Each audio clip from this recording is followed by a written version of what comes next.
ಮತ್ತೆ ಹೆಂಗ್ ನಡೀತಾ ಇದೆ ವ್ಯಾಪಾರ ಎಲ್ಲ? ಪರವಾಗಿಲ್ಲ, ನಡೀತಾ ಇದೆ ಜೀವನಕ್ಕೆ. ಮತ್ತೆ ಇವಾಗ ನೀವು ಪ್ರತಿ ದಿವಸ ಲಾಭ ನಷ್ಟ ಎಲ್ಲ ಹೇಗೆ ಲೆಕ್ಕ ಇಟ್ಕೊಳ್ತೀರಾ? ಪುಸ್ತಕದಲ್ಲಿ ಬರೆಯಕ್ಕೆ ಹೋಗಲ್ಲ ನಾವು, ಅಪ್ರಾಕ್ಸಿಮೇಟ್ ನಾವು ಇಟ್ಕೊಂಡಿರ್ತೀವಿ, ಮನಸ್ಸಲ್ಲಿ ಇಟ್ಕೊಂಡಿರ್ತೀವಿ. ಅಂದ್ರೆ ಇಂಥ ದಿವಸ ಇಷ್ಟು ಬಂತು ಇಷ್ಟು ಹೋಯ್ತು ಅಷ್ಟೇ. ಆದ್ರೆ ಜೀವನ ಅನ್ನೋ ವ್ಯಾಪಾರದಲ್ಲಿ ಹಿಂಗಾಗಲ್ಲ. ಅದ್ರ ಬಗ್ಗೆನೇ ಇವತ್ತಿನ ಕಗ್ಗ ಕೇಳೋಣ. ಖಂಡಿತ ಹೇಳಿ. ಬಿಡುವಿಲ್ಲದಿ ಜೀವಿತಾಪಣದ ಸರಕೆಣಿಸೆ ಕಡೆಯೆಂದು ಮುಗಿಯದಿಹ ಲಾಭ ನಷ್ಟಗಳ ಕಡತದಳದೆಂದಿನ ಲೆಕ್ಕವೇ ತೀರ್ಮಾನ ಬಿಡು ಲಾಭದಾತುರವ ಮಂಕುತಿಮ್ಮ.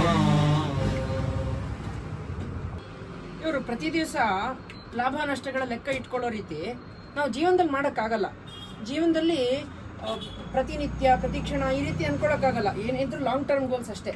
ನಾವು ಜೀವನ ಅನ್ನೋ ವ್ಯಾಪಾರದಲ್ಲಿ, ಜೀವನ ಅನ್ನೋ ಮಾರುಕಟ್ಟೆನಲ್ಲಿ ನಿಯತ್ತಿಂದ ನಾವು ವ್ಯಾಪಾರ ಮಾಡ್ತಾ ಇರಬೇಕು. ಆ ಲಾಭದ ಫಲ ನಮಗೆ ಒಂದಲ್ಲ ಒಂದು ದಿವಸ ಸಿಕ್ಕೇ ಸಿಗತ್ತೆ. ಸೊ ಆ ನಿಯತ್ತು, ದೇವ್ರ ಮೇಲೆ ಭಕ್ತಿ, ನಮ್ಮ ಸ್ವಂತ ಪ್ರಯತ್ನ ಇದಿಷ್ಟು ಇದ್ಬಿಟ್ರೆ ವ್ಯಾಪಾರ ಚೆನ್ನಾಗಿ ನಡೆಯುತ್ತೆ. ಏನಂತೀರಾ? ಖಂಡಿತ. ನಮಸ್ಕಾರಗಳು.